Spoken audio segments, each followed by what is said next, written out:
Okay, good morning, my dear students. Now let us go into discuss the other aspect of nuclear stability. Okay, last class I have mentioned about the concept of binding energy and how it is related to the nuclear stability. Okay, binding energy and nuclear stability.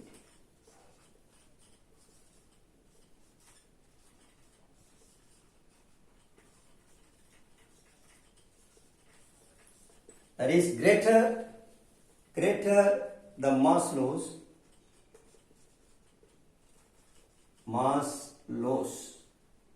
is called a mass defect.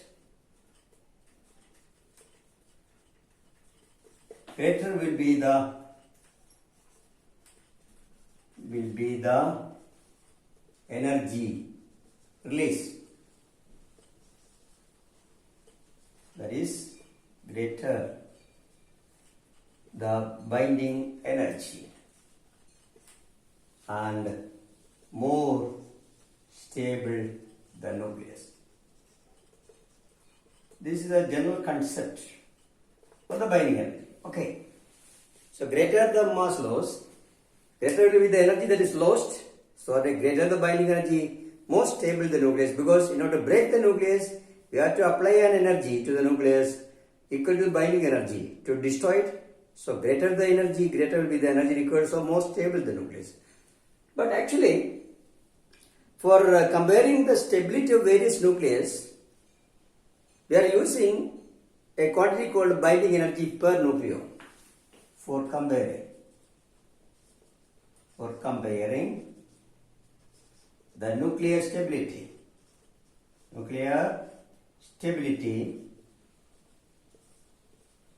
We are using a quantity, a parameter. Quantity, not the binding energy, but binding energy per nucleon. Quantity, binding energy per nucleon. Okay. What is this? When we move from one nucleus to another, we can see that the binding energy of the nucleus changes considerably. Okay, the large quantity. So when we move from hydrogen molecule or hydrogen atom to uranium, we can see that the binding energy changes considerably from one nucleus to another.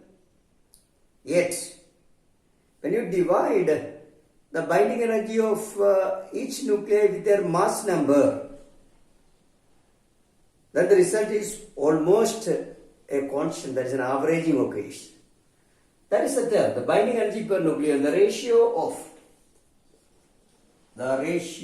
of binding energy to the mass number A of the nucleus is called the binding energy per nucleon. That is the definition. The binding energy per nucleon is defined as the ratio of the binding energy of the nucleus to the mass number. Therefore, that is equal to binding energy divided by mass number in million electron volt per nucleon. This is a million electron volt and this is a number, nucleon number. So, it is million electron volt per nucleon. So, again, binding energy per nucleon is just like an averaging quantity. It is the ratio or the binding energy to the mass number, or is a mass binding energy divided by mass number. So the ratio of the binding energy to the mass number of any nucleus is called the binding energy per nucleon. We see that the average binding energy per nucleon of most of the nucleus is a constant, almost a constant, equal to 8 MeV per nucleon. 8 MeV per nucleon. It's an important thing you have to study or you note. Even though the binding energy changes from one nucleus to another very considerably. So you go for the calculation. Hydrogen, helium, like that. Oxygen, carbon, nitrogen, chlorine, etc. When you go up to uranium, you can see that the binding energy of individual nuclei changes considerably, very largely. On a very large quantity, uncomparably they changes. Okay. But when you divide it the respective mass number, the result is almost a constant. Because helium that I think we have calculated 27 by 4, something 7 point. The case of oxygen, it is something evaluated by, that is 16, I think. You get a value that is almost 8, I think, 8 point something. Similarly, iron, you get 8 point something. Okay, even though that is, I said, the binding energy per nucleon of the most of the stable nuclei is almost a constant of the order of 8 MeV per nucleon. That's the first. Well, there is an averaging of case. There is almost constancy in the binding energy. So when we plot, graphical plotation, when we plot the binding energy per nucleon versus the mass number for many nucleus. So when you are going to plot, this is the mass number A. Okay, mass number A. When you plot, this is the binding energy per nucleon. That is B by A. When you plot the binding energy per nucleon, you have seen that the variation is interesting. The variation is that for lighter nuclei it is considerably low. When it is going on increases and it reaches a maximum value and it remains steady for a while, a broad maximum. It is a broad maxima like this, and when it comes near 200 it diminishes like this. So this maximum occurs nearly at 50 with your 55, 50 to 60. While this broad maximum remain as such near up to 100 and it diminishes considerably around 200. Okay, this is the situation. So the lighter nuclei, for lighter nuclei, you can see that the binding energy per nucleon of the lighter nuclei mass number lesser than 820 seems to be unstable. So you know that there are 3 different types of observation. The lighter nuclei with the lower mass number A are considerably, seems to be having low binding energy per nucleon, are considerably less stable. While the binding energy per nucleon increases as mass number increases, indicating the stability, and reaches a maximum. And all the nuclei with the mass number 52, nearly 50 to 100, they are the most stable. And their binding energy per nucleon can be taken as 8 MeV per nucleon, because they are the most stable nucleus. And beyond 200, and thereafter it diminishes, and above 200 it drops even 7 and become unstable. So the binding energy per nucleon reaches a very high value of 8.5 MeV per nucleon near to 50 to 60 mass number. So iron belt, that is called a transition metal belt or iron belt region, these nucleus have a highest binding energy per nucleon, indicating their stability. So transition metal and transition metal are very stable because their binding energy per nucleon are max is very high. But most of the medium heavy metal, that is by mass number 50 to 100, are almost stable. They have broad maximum. So when we see that, when we look into this binding energy curve, binding energy per nucleon curve, we can see that those nuclei with the broad maxima are stable. Those nuclei with the binding energy with the broad maxima are stable. Okay, are almost stable. That is the thing. All the nuclei that is with the binding energy per nucleon averaging 8 MeV that comes under the broad maxima are stable. Okay, they are very stable nuclei. While those nuclei below binding energy 7, okay, are almost unstable. That comes on the left side, the lower mass number region, and also the higher mass number region beyond 200, we can see that nuclei are unstable. But interestingly, in the lighter mass number region, the most stable nuclei like helium, oxygen, 816, etc., they do not fall into this graph. They are lying above the graph. Helium comes here to He4. Oxygen again 2, oxygenate 16, etc. They are above the curve. So they are not falling in the curve. While all the other nuclei seems to be unstable, that is why you can say that that is hydrogen is subjected to fusion. Hydrogen can be subjected to fusion because hydrogen nuclei is unstable. So they can subject to be fusion, hydrogen, deuterium, etc. On the other hand, the extreme right side, the heavy nucleus beyond mass number are spontaneously disintegrating, undergo radioactive decay because of the law of binding energy per nucleon, so they are unstable. While all the metal, the medium heavy metal, are very stable. Okay, they are very stable. That is why when you look into Earth, you can see that most of the most abundant metal are medium size, medium mass number material, like tin, lead, or iron, calcium, etc. Okay, they are very stable. So they comes under a broad maxima that we say. So this is a peculiarity of the binding energy per nucleon versus mass number curve. Okay. So this is left side and right side unstable. It is unstable with respect to radioactivity and fission. They can be subject to fission also. Heavy metal can be subject to fission, and they are spontaneously radioactive. Similarly, the lower side, the low mass number material can be subject to fusion considerably easily. While the middle heavy elements are very stable, they comes under a maximum, broad maximum with the binding energy 8.2 millinewton volt per nucleon. The maximum occurs at the iron belt 8.5. That is rating the stability. Okay. Then next we have to pass on to the nuclear attractive force. Nuclear explanation in terms of nuclear attractive force. Nuclear attractive force theory.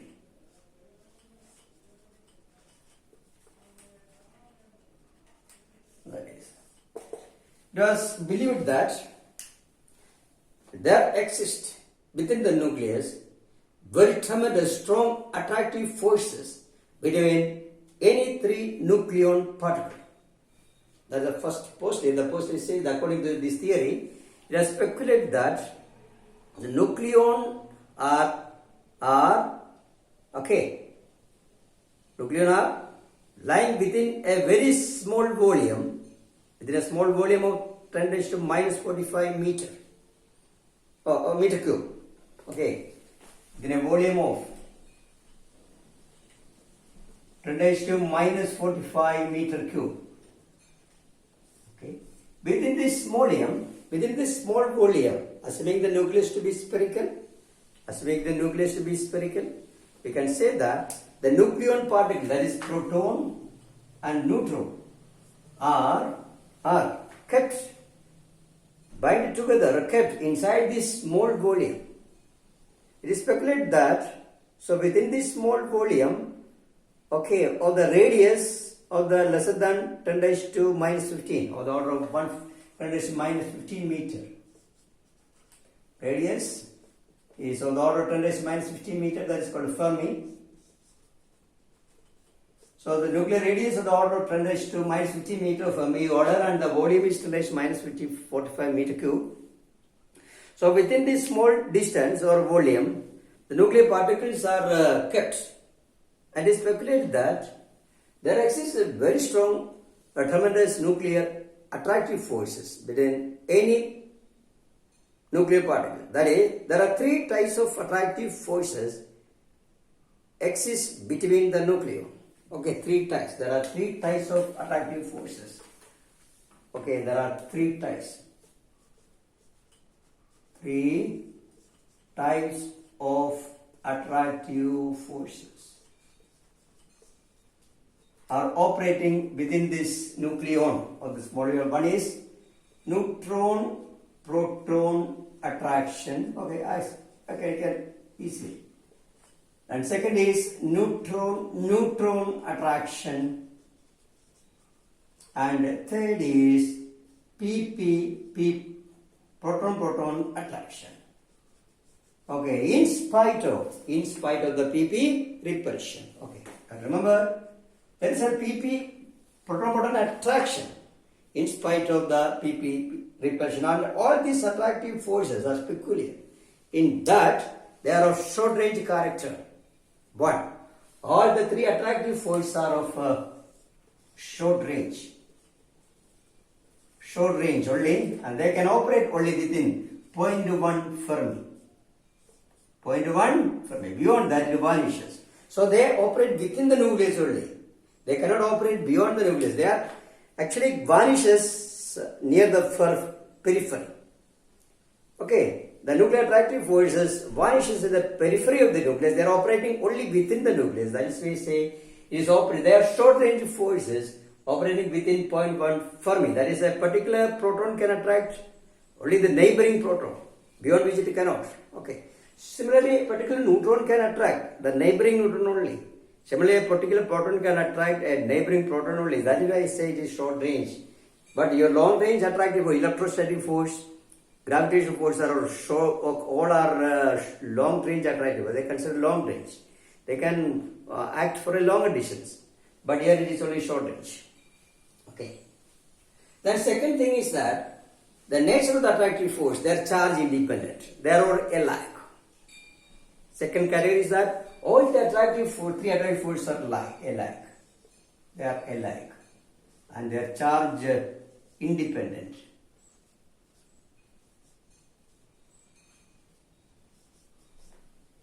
So that is the thing. So three different types of attractive force are operating within the nucleus. Then a short range of 0.5, and the characteristic three are NP attractive force, NN attraction, and PP attraction in addition to PP repulsion. The peculiarity is that all the three forces are short range and they are charge independent and they are all alike. They are similar. Okay, all the three forces are charge independent and they are said to be similar. Okay. Then and these strong forces, how operate? How these strong forces are operating? You have to remember, normally when we think about a proton and proton, instead of attraction we think about only repulsion because they are positively charged particles. So how this attraction occurs? How this attraction arises? What is the mechanism, or what is the mystery, or what is the secret behind the attraction? That is suggested by the scientist called Yukawa.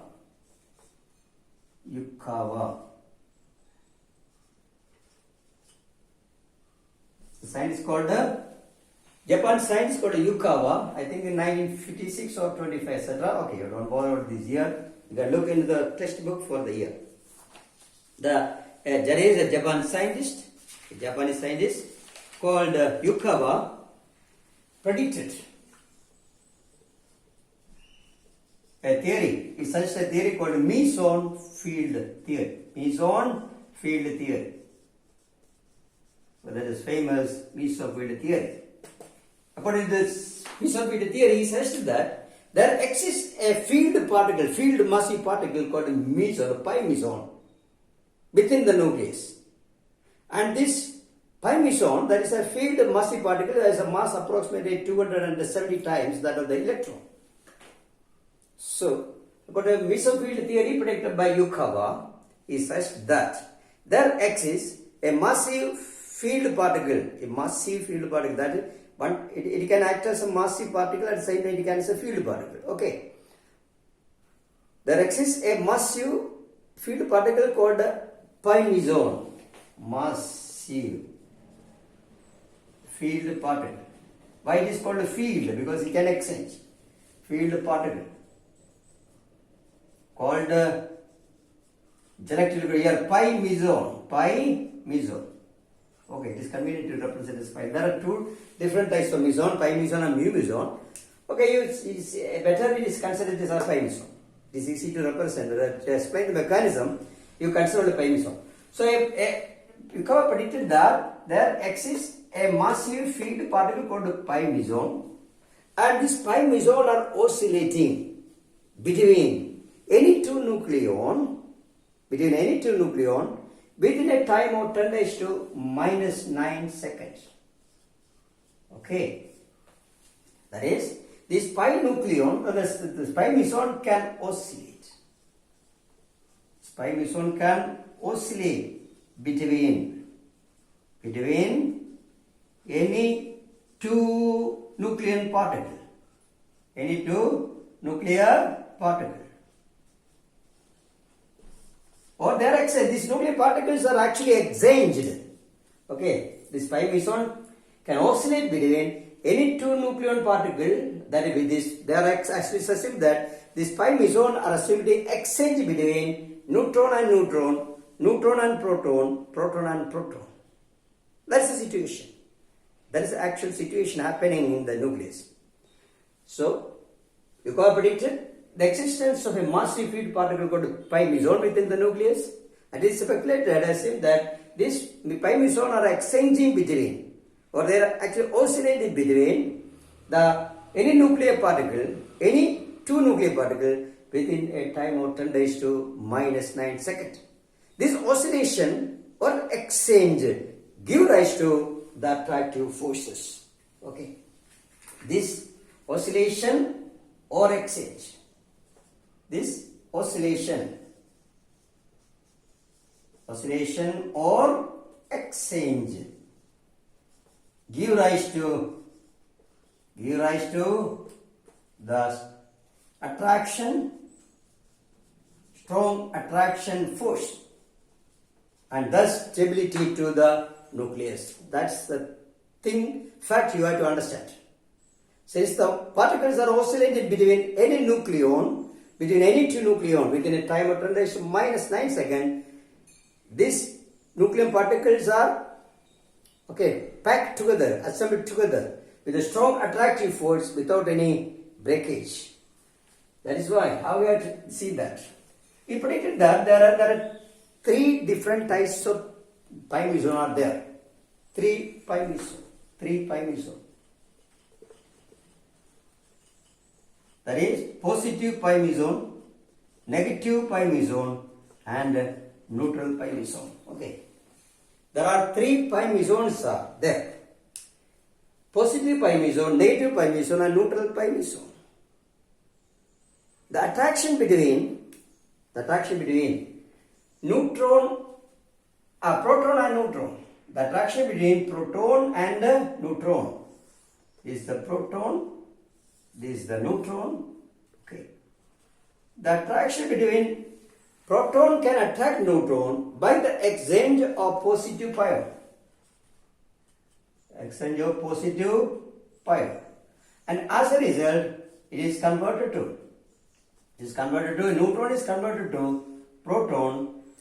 Okay, proton is converted to neutron, while neutron is converted to a proton. This is the situation.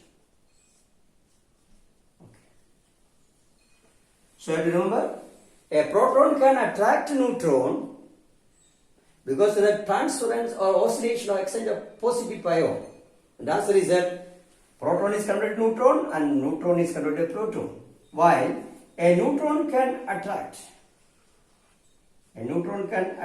a proton by the exchange of negative pion. By the exchange of negative pion between these two. A neutron can attract a proton by the exchange of negative pion, and as a result, that is, neutron is converted to a proton while proton is converted to a neutron, so that the initial and final state remain the same. The initial state and the final state remain the same. So, the exchange between the neutron and proton occurs through the oscillation the attraction between neutron and proton. The attraction between proton and neutron, or neutron and proton, that occurs between different particles occurs due to the exchange of charged pions between them. Generally, you have to remember. The attraction between neutron and proton occurs due to the exchange of charged particle between the two. Proton exchange positive pion, neutron exchange negative pion. Okay. While the exchange between the similar nucleon particle occurs due to, that is, the attraction between the similar nuclear particle occurs due to the exchange of neutral pion between them. Second case, first case I have explained. Different nuclear particles, that neutron and proton, proton and neutron, okay, both are vice versa. They can attract each other by the exchange of the charged pion between the two, as the case I explained. While the neutral, the similar particle can attract each other by the exchange of the neutral pion between them. That means proton can attract another proton by the exchange of neutral pion, pi 0, okay, pi 0. While a neutron can attract, similarly, the exchange of pi 0.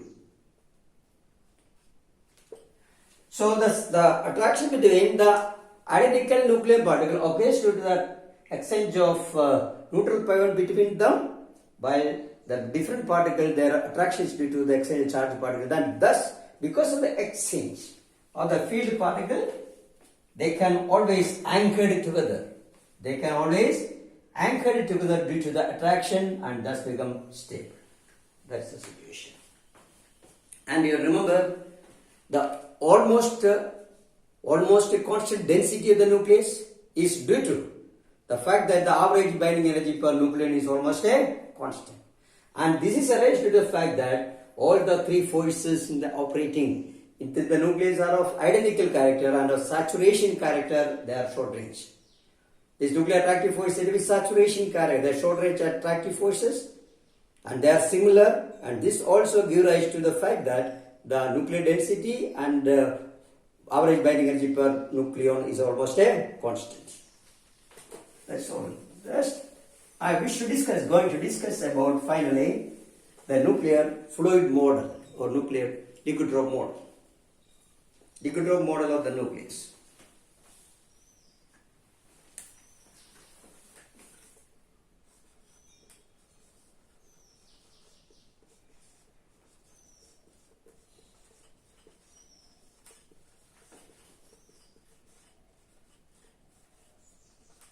Or fluid model.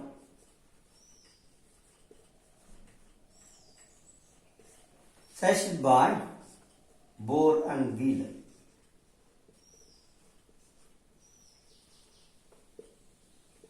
Very simple to remember. Bohr and Wheeler assumed that a nucleus resembles, we assume as made up of, so it is spherical, is a spherical, incompressible spherical particles, so the entity made up of a definite number of nucleon. That is the first speculation. Bohr and Wheeler assumed that a nucleus can be considered to be like that of a liquid drop. Okay, a nucleus can be considered just like that of a drop of a liquid. That means nucleus to be assumed like a nuclear drop or spherical. Nucleus can be considered as a sphere, just like a drop of a liquid. That is, you know that liquid always tend to attain the shape of a liquid because of surface tension. Always liquid tend to attain the shape of the spherical shape because of surface tension. Just like nucleus can be considered as a sphere, just like a drop of a liquid. How we can, that is the Bohr and Wheeler suggestion.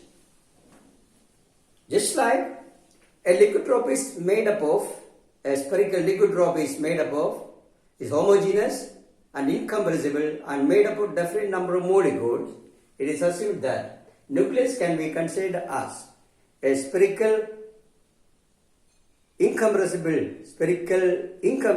homogeneous entity made up of a definite number of nucleon particles.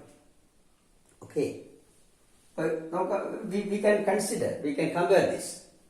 A nucleus can be considered as a sphere just like that of a, or nucleus resembles.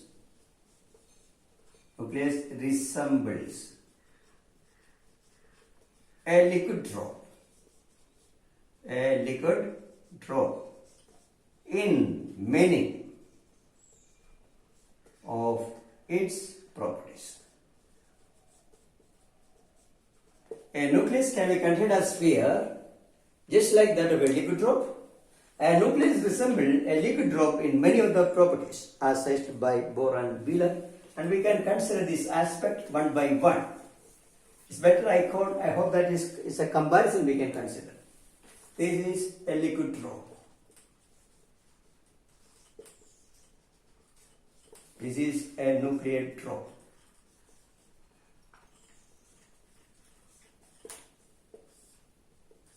First of all, you have to speculate or state the Bohr and Wheeler's assumption. A nucleus can be considered to be as a liquid drop, and it resembles many of the properties of a nuclear drop, so it is a spherical entity. So I have to remember, a nucleus is a spherical entity. Spherical entity which is homogeneous and incompressible. So it's a homogeneous, incompressible spherical entity made up of definite number of molecules. Okay, quickly I want to explain. Here's something. A nucleus is assumed to be made up of homogeneous spherical entity made up of definite number of nuclei. Homogeneous spherical entity, homogeneous incompressible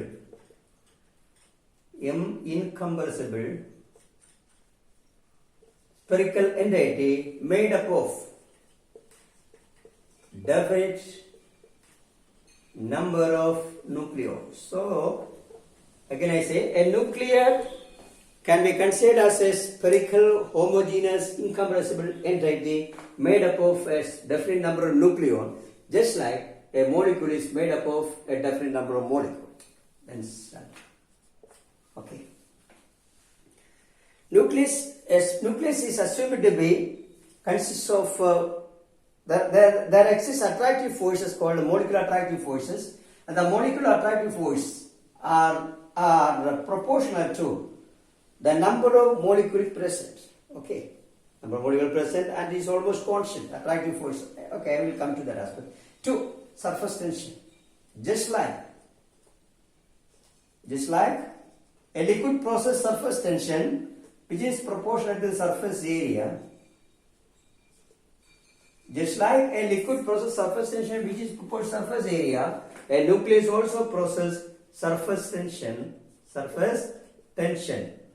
proportional to the surface area. Because at the surface of the liquid, there is an unbalanced attractive force, just like that of the liquid. And this unbalanced attractive force of the surface gives rise to a surface tension for a liquid, which is proportional to surface area. Then 3. The molecular attractive force. Within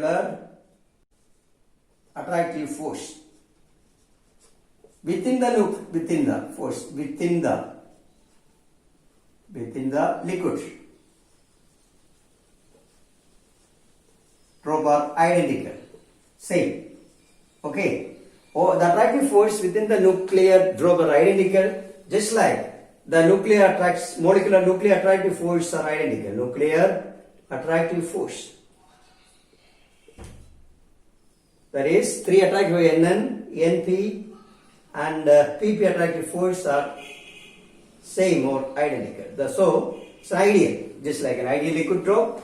This nuclear attractive force are all identical. Then 4, almost constant density. Nuclear, liquid has a constant density, nucleus also has a constant density. Okay. Then fine. You know that nuclear that is volume of a liquid. Volume of a liquid is proportional to the number of molecule present. Similarly, the volume of a liquid nuclear drop is proportional to mass number A, the number of proton and neutron. Mass number, the number of nucleon. So, volume of a nucleus is proportional to the nucleon number. The volume of the liquid is proportional to the number of molecule. The volume of a nucleus is proportional to the number of nucleon. Then, assuming the nucleus to be spherical, you know that liquid to be spherical, it is 4 by 3 pi r cube is the volume. Similarly, it is also 4 by 3 pi r cube. So, it is spherical and its volume is also spherical. But density is a constant in both cases of a liquid and a nucleus. The next is, finally we have to remember, is that when a small nucleus collides with another small nucleus, it will combine to form a big nucleus which will be excited and will be undergo deactivation in 3 ways. One by cooling, or other by fragmentation, or by fission. Okay, just like when a small nuclear drop is hit with one nuclear drop is hit with another nuclear drop, it will combine to form a big nucleus called copper nucleus, which will undergo excited and which will undergo deactivation following 3 steps.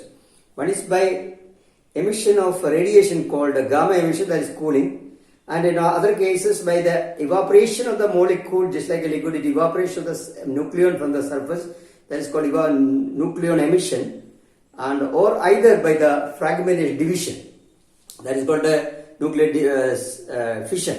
Okay, big nucleus undergo division into 2 nucleus of similar size, just like